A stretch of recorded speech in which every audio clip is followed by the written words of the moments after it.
curriculum-based series Dhwani Shala. So let's join in Dhwani Shala Class 8. Let us start today's talk with a short story. It was a sunny, hot weather outside. Ujala and Ujjwal, both the children, returned from the school. They were tired and hungry. The school bag felt all the more heavy right now.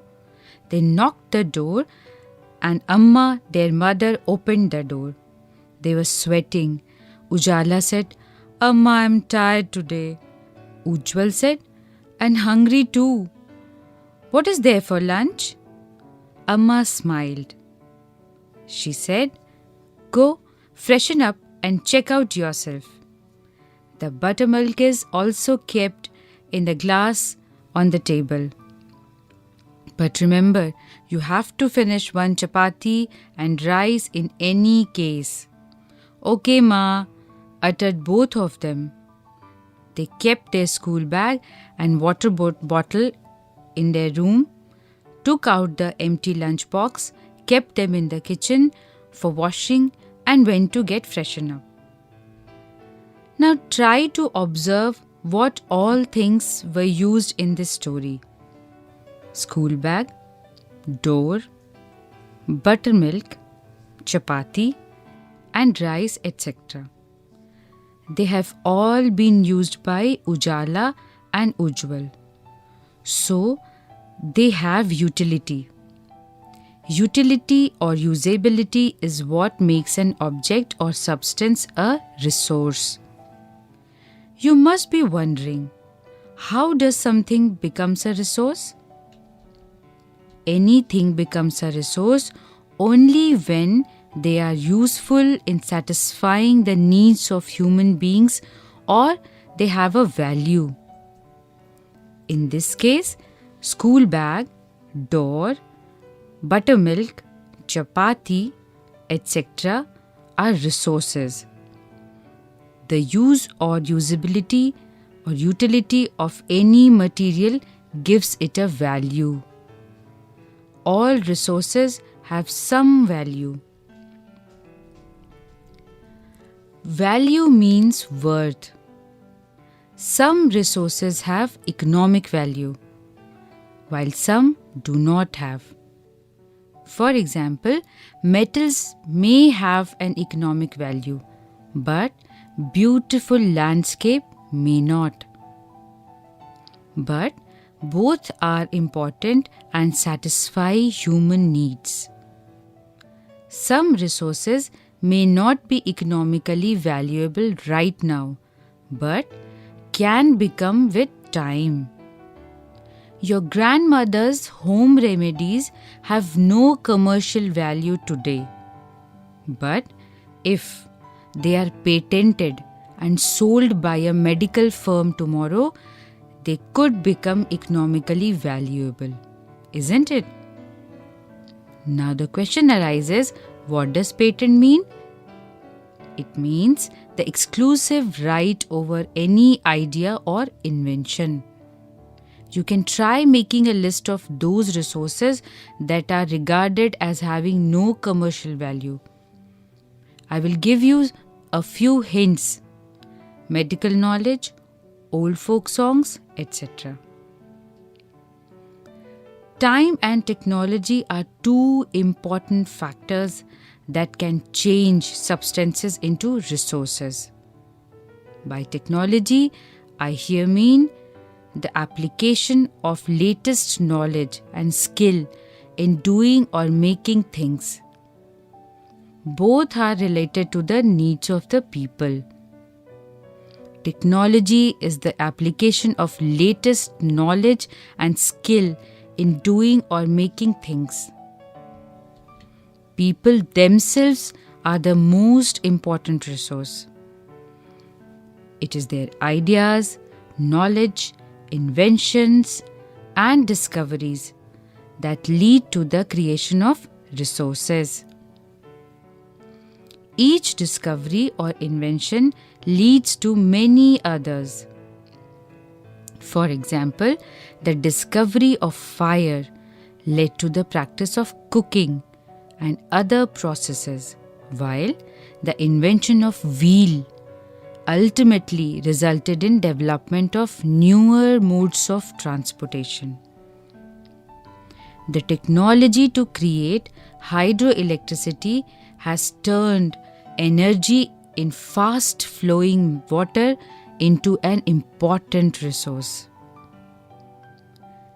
Let us proceed further and now learn about classification of resources. Resources can be classified in different types. The most common classification is of first natural resources and second human-made resources. First, we will be discussing about natural resources. Resources that are drawn from nature and used without much modification are called natural resources. The air we breathe, the water in our rivers and lakes, the soils, minerals, forests are all natural resources. Many of these resources can be used directly. In some cases, tools and technology may be needed to use a natural resource in the best possible way. Natural resources can be broadly categorized further into renewable and non-renewable resources. First, renewable resources. Renewable resources are those which get renewed or replenished quickly. Some of these are unlimited and are not affected by human activities such as solar and wind energy. Yet, careless use of certain renewable resources like water, soil, and forest can affect their stock. Water seems to be an unlimited renewable resource, but shortage and drying up of natural water sources is a major problem in many parts of the world and even in India today. You must have heard programs on water conservation on radio. A series called Pani started in 2019. Even the Prime Minister of India, Shri Narendra Modi, has talked about water as a precious resource and ways of conserving water in his Man Ki Baat. You must have also come across news in the newspapers on this issue. Now, the second natural resources is non-renewable resources. Non-renewable resources are those which have a limited stock. Once the stocks are exhausted, it may take thousands of years to be renewed or replenished. Since this period is much more than human lifespans, such resources are considered non-renewable. Coal, petroleum, and natural gas are some examples.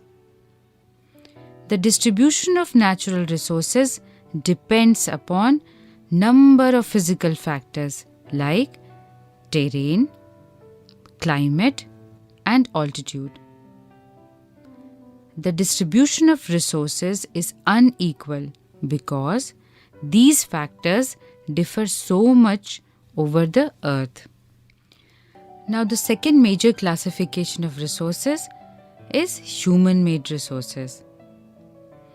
Sometimes, natural substances become resources only when their original form has been changed. For example, iron ore was not a resource until people learned to extract iron from it. People use natural resources to make buildings, bridges, roads, machinery, and vehicles, which are known as human-made resources. Technology is also a human-made resource. Did you know human beings are also considered as resources, and they are known as human resources? Human resource refers to the number or quantity and abilities, which includes mental and physical, of the people.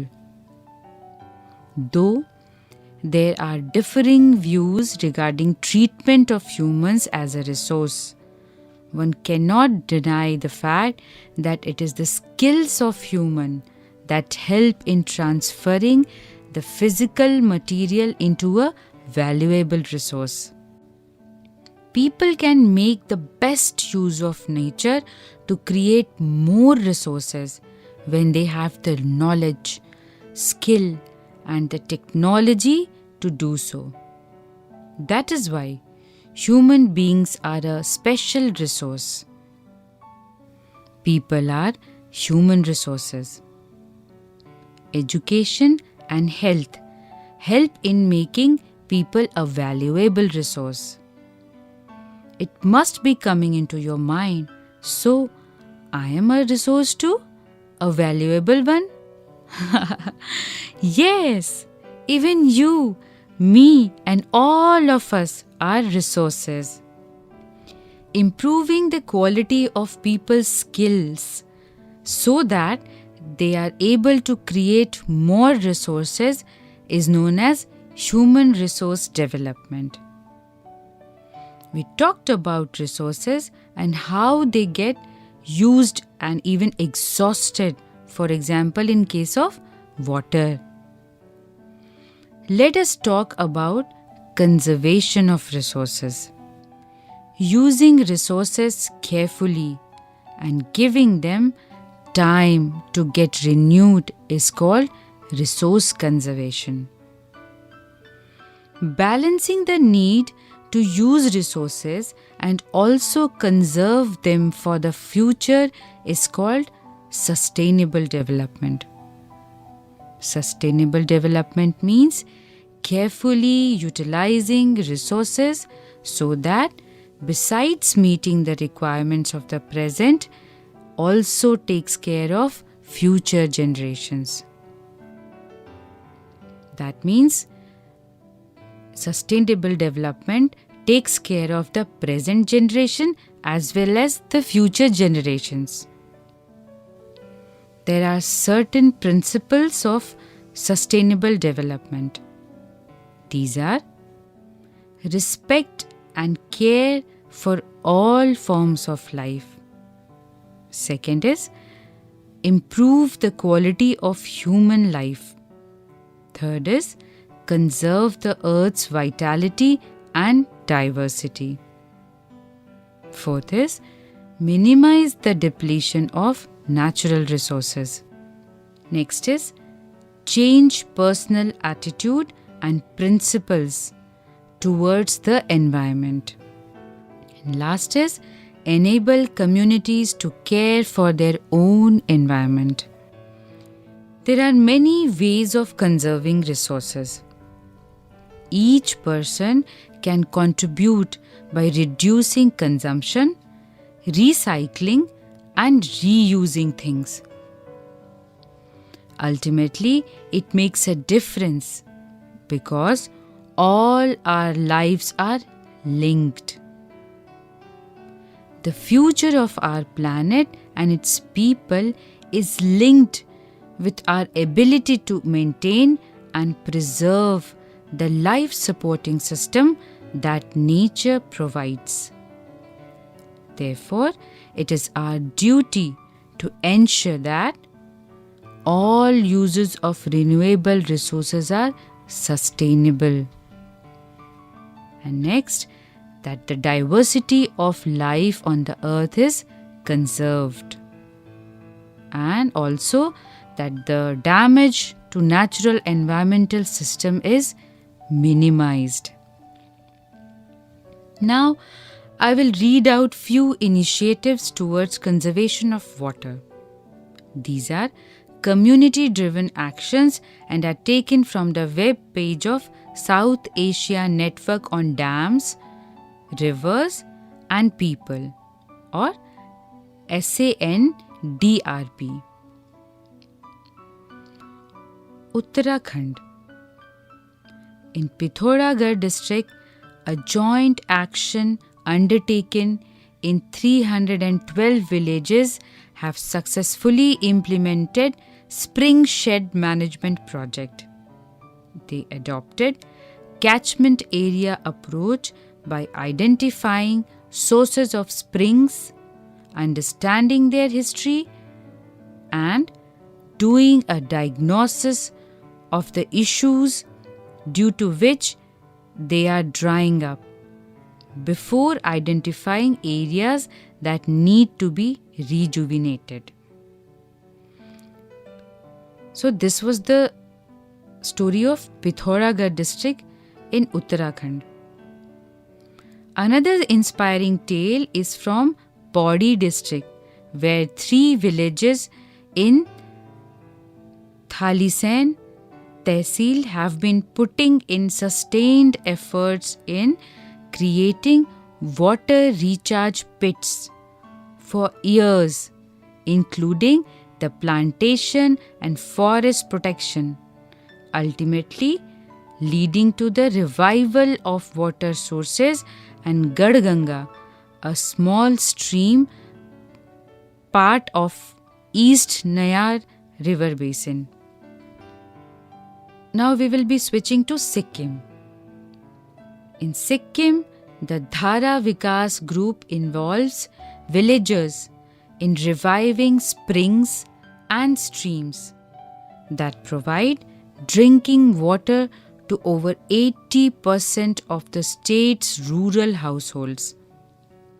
As part of the Sikkim government's Dhara Vikas program, launched in 2008-9, the Rural Management and Development Department has so far mapped 704 springs for rejuvenation. Now another story is from Maharashtra. So we are moving from north to northeast to Maharashtra now, western part of India. The Pani Foundation has been running Water Cup, an inter-village competition for water conservation work in drought-prone areas of Maharashtra annually. In 2016, about 116 villages from 3 talukas participated in the competition.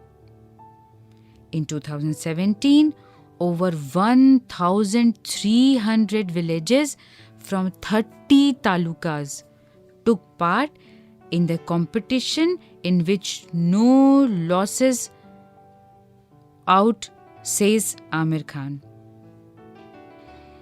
In 2018, over 4,000 villages from 75 talukas took part in the competition. The program also tries to involve urban people through Chalagavi.